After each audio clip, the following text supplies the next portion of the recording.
Good day, Earth.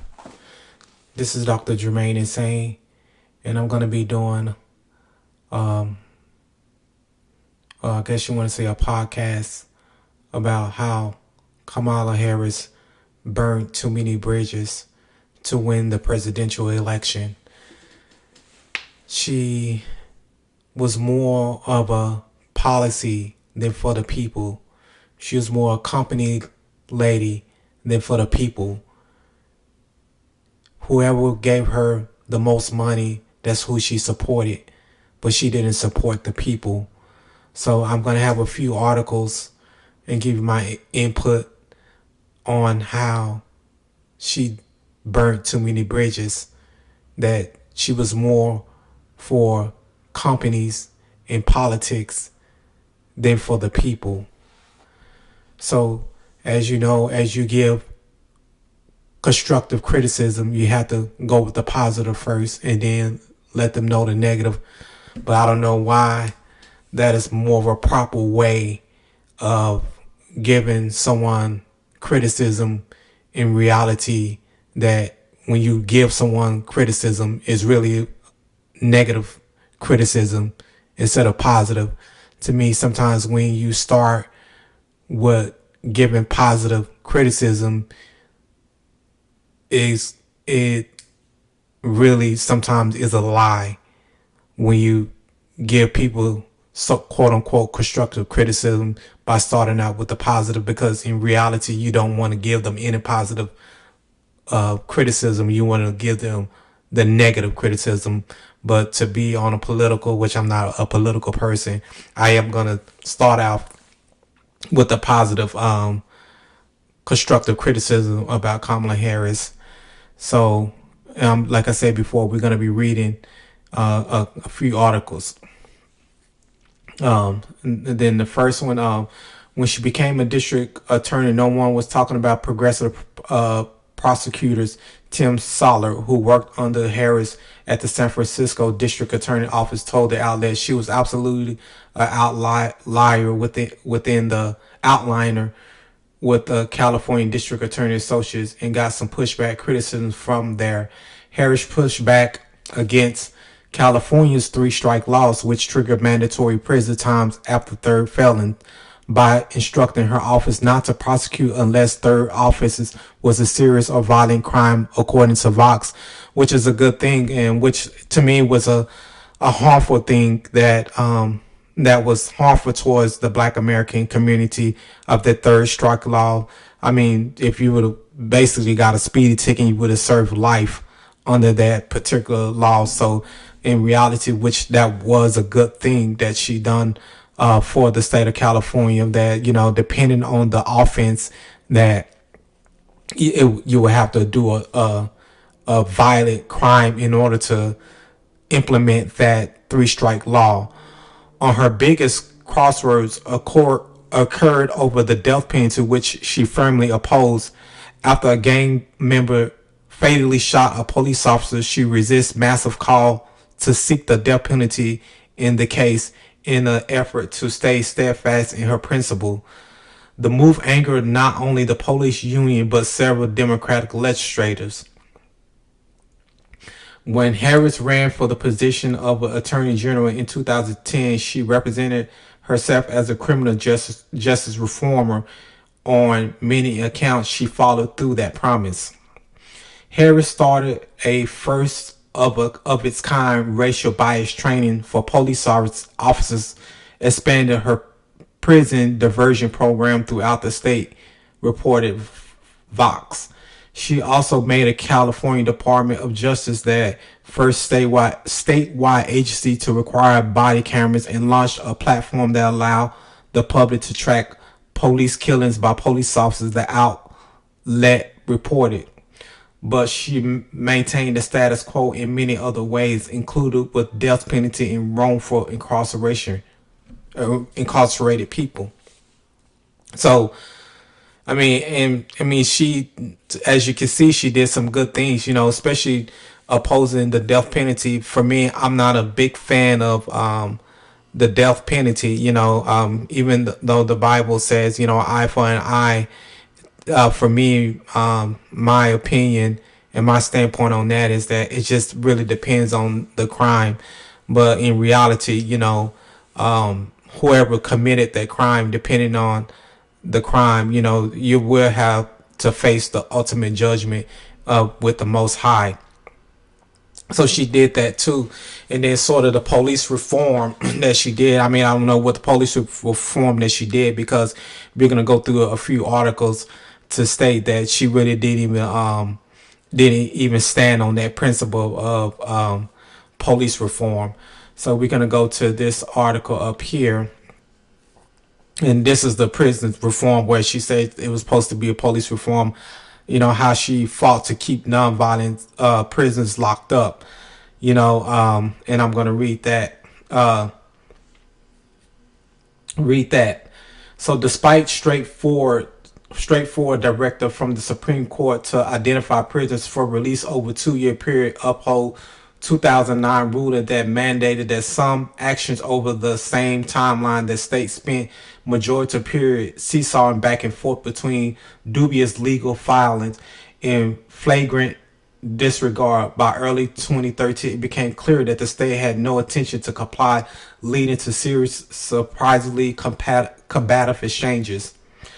While Harris' ultimately unsuccessful presidential campaign saw questions raised about her criminalization of truancy, and that's another thing, her truancy that she did, that she was locking up parents, that when their kids didn't show up to schools, that she would lock up the parents because the kids didn't show up to school, which in reality, that's a bad thing when you locking up the parents, because a lot of kids have a single home parent. And so when you lock up the parents, guess what? You have put the parent in the system. In some cases, you're going to put the child in the system, because now the child may have to go to child protective service because they have no family members that lives in the state, or don't have any family members at all. So it just was a double whammy when you had the truancy cases against the parents and locking them up. And when you locking up parents that when the kids don't show up to school, guess what? That's taking money out of the house, out of the home, which the parents barely have to have that type of resources to pay for fines or miss work or anything like that, especially in the state of California, when the state of California is the most expensive state in the country. So, for her to do that with the truancy, it was just tremendously towards the Black American. But we're gonna keep going on with this article, how she didn't want to release the prisoner, even when the Supreme Court told them, the California Supreme Court told her that you have to release these non-violent criminals, because the prisons was just being overran and overpacked with prisoners.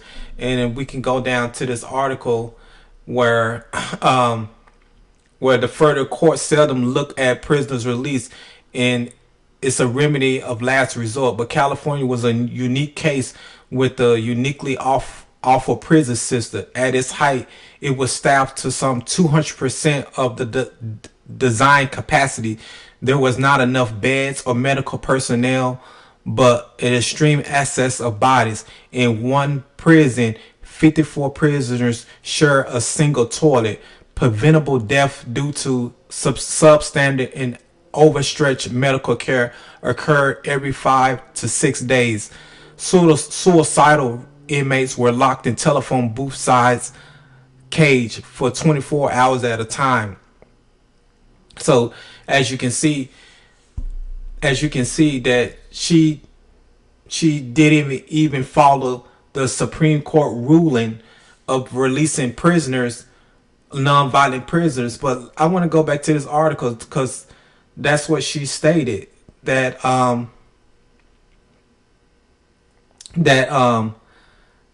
she where we at here? I think it was the third strike law right here, where she went against her own word, that that Harris pushed back against California third strike law, which triggered mandatory prison time after third felony, by instructing her office not to prosecute unless the third offense was a serious violent crime. But the Supreme Court had the same thing in mind, but not as the initial law of third strike, but releasing the prisoners that was nonviolent because it was overpacked. And when overcrowded, over capacity, and that's what the Supreme Court wanted to do. But when it was overpacked, it was more harmful for the non-violent prisoners that the Supreme Court wanted to release, that she didn't want to do. It was more harmful for them. 54 prisoners shared a single toilet. I mean, how crazy is that? For 54 people to one toilet. That's inhumane.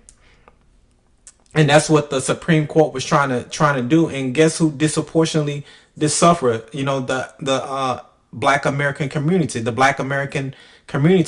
was I guess the number one prisoners here in America, especially in California. And she didn't even want to do that. And then you had deaths due to substandard and overstretched medical care occur every 5 days. So, for her to do that, that's another big bridge that's burned, because guess what? When you have 54 prisoners to a single toilet, I mean, you just have to do the math on this. 54 prisoners. Those 54 prisoners have mom, dad, brothers, cousins, sisters, uncles, friends. And guess who those mom, dad, cousins, uncle, friends are? Those are voters. Those are voters. And when these people call home, and say, hey, the living conditions in these prisons is horrible. We have to share a toilet with 54 people. There's people dying in here. The food is horrible. People are sleeping on the floors. So the information in the news that the prisoners are suffering inside of these prisons is going back to their friends and family. So guess what? She's burning bridges already. Because of this. We're going to go to another article. This is about her prosecutorial, where there was thousands and thousands of cases that was dismissed under her office. Biden alluded a crime lab scandal that involved her district attorney office resulted in more than 1,000 drug cases being dismissed. Harris blocked evidence that would have freed an innocent man from death row until the courts forced her to do so. Biden claimed that 1,000 drug cases had been dismissed when Harris was a DA is accurate, although Harris has denied knowing about the problems with the crime lab that triggered those dismissals until the issue became public. Harris did not pursue all evidence in the case she referenced, but the innocence of an inmate in question has yet been determined. So this right here, she was a district attorney of a state. She was a district attorney of a state, and we talking about 1,000 drug cases being dismissed. So you are in charge of the law in California, and you're in charge of people's lives in California, because the law is people's lives, especially when people go to court. And you mean to tell me that she's a district attorney of a whole state and she have these type of flaws and wrongdoing, and she was running for president? And you mean to tell me, and let me go down here, because I'm finna get to where it say. So longtime San Francisco public defender Jeff Aldershot criticized Harris' handling of the crime situation back in 2010 during his interview. The San Francisco drug lab was shut down after a lead technician who tested on behalf of prosecutors on drug cases was found to have systematically mishandled the drug samples seized from suspects, even consuming some herself. While the San Francisco Police Department was responsible for running the lab, not Harris District Office, in court ruled in 2010, the district attorney office violated defendants' constitutional right by not disclosing what it knew about the tainted drug evidence.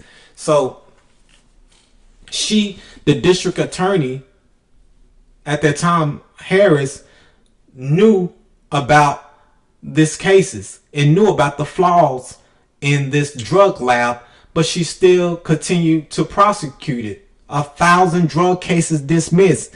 So let's say this: she was running for president, and there was an outbreak that came into America, and she knew and she disclosed it. That means you're gonna harm the whole entire country. You harm the whole entire state over mishandled drugs, and you let it go through the system, locking up thousands of people, and you knew that the evidence was tainted, but you still prosecuted them anyway. So you're running for president, and things are happening in this country, and you're just going to sweep it under the rug, or you're going to hide it just for the benefit for yourself or benefit for your office, but not for the people. She wasn't for the people. 1,000 cases, 1,000 people. So guess what I said at the beginning? So we talking about, I said 54 people to a toilet. And remember I said those 54 people have mom, dad, cousins, brothers, sisters, friends. And those people are voters. So now we have 1,000 people. 1,000 people that she wrongfully convicted. We're talking about 1,000 people who has mom, dad, brothers, cousins, sisters, friends, family. We're talking about 1,000 voters. We're talking about 1,000 people that knows a lot of people, and those are voters. She burned those bridges. We talking about in just one state that she have done this. This is how she burned her bridges. We're gonna go to another case. This guy right here, and everybody probably know this guy. Everybody know this guy right here, Jamal Truelove, who Kamala Harris had wrongfully convicted for murder. For murder, you guys. For murder. Ruined a guy's life and wrongfully convicted him for murder. She has no heart. She doesn't care about no one. Only thing she was caring about was her record. How many people she can prosecute. How many people she can lock up. How many fines she can give out. She wasn't worrying about no one except herself. In a recent YouTube interview channel, The Art Dialogue, Truelove recounted the day he was convicted of first-degree murder, a charge which he was later acquitted and awarded $13.1 million from San Francisco. He described seeing Harris, then the San Francisco district attorney, in the courtroom. When they came with the verdict, I turned around and I looked and I saw Kamala Harris, said Truelove, who started in 2019, the last black man in San Francisco. We locked eyes this one time and she laughed. Cruel.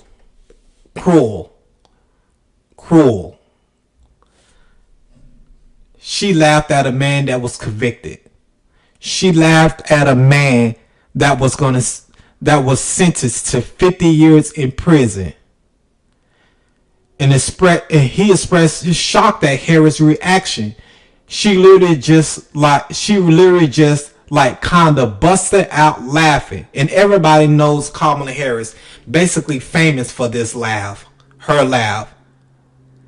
Laughed at a man that she sentenced for 50 years in prison. Heartless. Heartless. That's another bridge that's burned. Cause look what happened. So this is how I'm saying that she burned the bridges. This guy, some no, we're just gonna say some nobody that she wrongfully convicted. Actor, filmmaker Jamal True Love. He became an actor, a filmmaker. So we talking about this one person she convicted, this one person she laughed when he was convicted. Now the person she laughed at, the one person she convicted, is an actor and a filmmaker. So when a person is an actor and a filmmaker, guess what type of reach and influence they have? Guess what type of reach an actor and a filmmaker can have? And he has thousands he can reach, if not millions he can reach. She burned a bridge. But the filmmakers said that before his trial, he and others in his community had hoped Harris, as a black district attorney from the East Bay, might be sympathetic towards their concerns, but it didn't work out that way. Look at that. It didn't work out that way because a black district attorney, he thought that since she was black, quote unquote black, that he would get some sympathetic from her. But she didn't care. She didn't care. She burnt another bridge. But now this one guy she convicted has become an actor and a filmmaker. And then True Love, who starred in the 2019 film The Last Black Man in San Francisco, which I watched sort of that movie. So that movie is a national movie. A national movie. And this guy that she convicted, she didn't know that the bridge she burned, she may have to cross that bridge. And if she would most likely help this guy out on this wrongful conviction, he would have spread the word and say, hey, when I was down on my luck, when I was about to be sent away and the key thrown away, she came and helped me out. She made sure that I got fair justice and made sure that the verdict was correct. And she did her due diligence to make sure that I wouldn't be wrongfully convicted. But she didn't do that. She burned the bridge. Now this guy has a national, if not international platform. She burned that bridge. We're going to go over this article right here.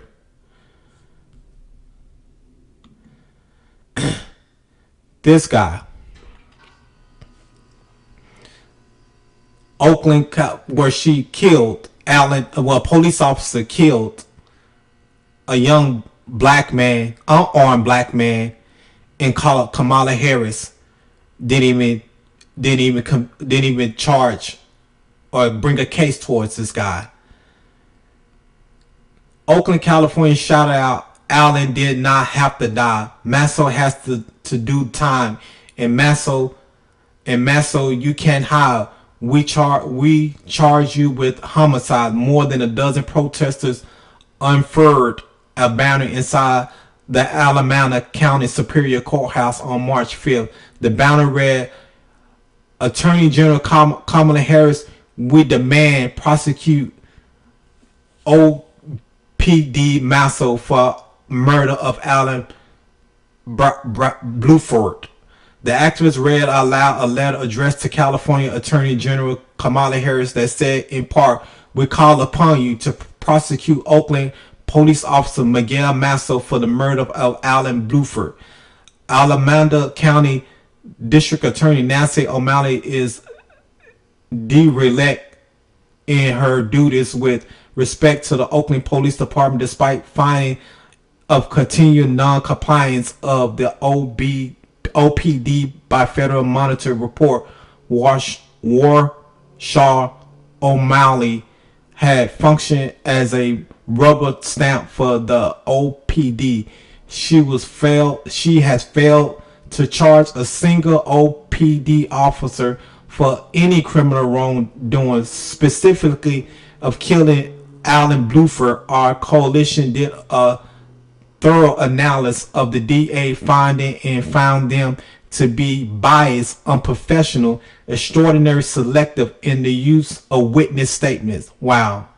And you see that? She doesn't care. Now we're talking about a whole community now. Where this guy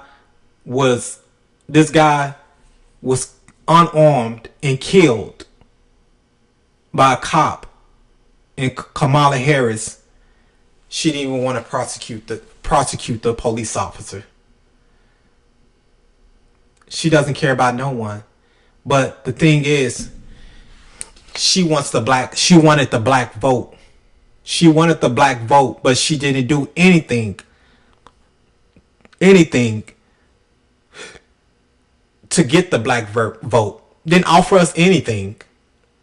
But she expects to hide behind that light skin color and call herself black, or the HBCU that she attended, so she can call herself black, but she expects that to be enough to get the black vote. Let me read the story. Finish reading. Alan Bluford, 18-year-old, was about to graduate from Skyline High School in Oakland just after midnight on Monday. On May 6th, Bluford and two of his friends were awaiting for some young women to pick them up on 90th Avenue when the OPD vehicle slowly pulled up with its lights off. Allen ran and OPD officer Masso gave chase. A few blocks later, Masso shot and killed Bluford. Masso also shot himself in the foot. More than a dozen witnesses said that Bluford had no weapon and posed no threat to the officer. You see that? And we have witnesses. But she's supposed to be the district attorney for the people, but she's not. She's for the company, she's for the union, and she's for the politics, but she's not for the people. And that's why when you see in this election, President-elect Donald Trump had the popular vote and the electoral votes, had both of them. Because when you don't have the people back, you rather have the big companies back, the politics backs, the people that's giving you millions of dollars into your campaign. Those are the only people she had who back she had. She didn't have any other people back except the people that was giving her money. Only people that was going to help her into the office.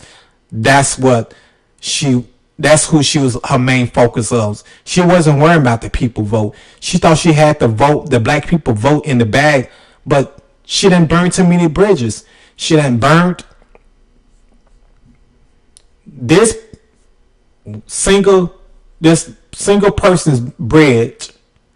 But now you have a whole community act that came in protesters, and then a mass of 200 protesters rallied outside to join them chanting justice for Allen. Jail the killer cop. 200 people, 1,000 drug cases, 54 prisoners to a toilet. All of these people have friends, families, uncles, cousins, moms, and dad, fathers. And all of those people are potential voters or voters. And she done burned a whole state or if not a whole community bridge. So if she burnt these bridges, and see, one thing about it, you guys, is this, is that they say that Black America don't stick together, but we do stick together. Because when one is harmed, we all come together to comfort each other, to protest with each other, to get justice for someone that was harmed in our community. And see, what Kamala Harris did, she harmed our community. And this election stated that we stuck together. We stuck together on this election. Because if we imagine vice president, I wouldn't even call her vice president, because when you call somebody president, that means they supposed to be the president for you. They supposed to help you when you're in need, but she never did. So this is why she didn't get elected. I got one more article, and this is a serious article, you guys.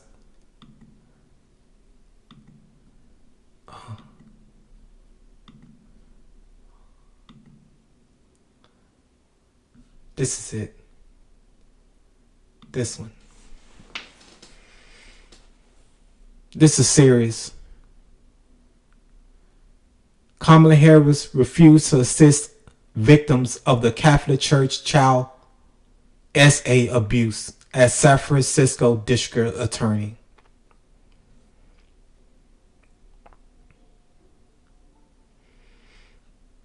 I'm gonna read this, you guys. I'm gonna try to watch this, but I'm probably gonna read this. I'm probably read this a lot because this is a special tension. She has always fought on the behalf of survivors of SA, a fight not just against predators, but fight against silence and stigma. Fighting on the behalf of victims of SA, particularly children, has been central in Harris' political identity for the better part of 3 decades. Harris specialized in prosecuting crimes and child exploitation.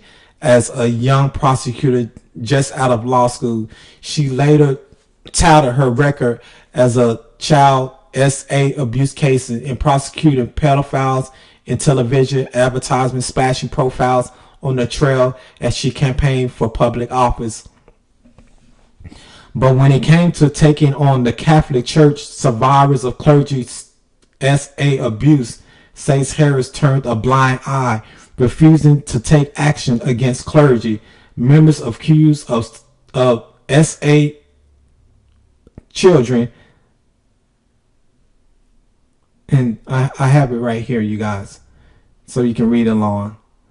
SA abusing children when it meant confronting one of the city's most powerful political institutions. Like I said, she wasn't for the people. Politics. When Harris became a San Francisco district attorney in 2004, she took over an office that had been working closely with survivors. Look at that. I'm going to read that again. When Harris became San Francisco district attorney in 2004, she took over an office that had been working closely with survivors of SA abuse to pursue cases against the Catholic Church. The office and the survivors were in the middle of a legal battle to hold a predatory priest accountable, and Harris inherited a collection of personal files involving allegation of SA abuse by priests and employees of the San Francisco Archdiocese, which oversees church operations in San Francisco, in Marin and San Mateo counties. The files have been compiled by investigators working under the direction of Terrence Hallinan, the radical district attorney who Harris ousted in contentious election campaign. Hallinan team had prosecuted cases of abuse that had occurred decades early and had gathered evidence as part of a probe into widespread clergy misconduct.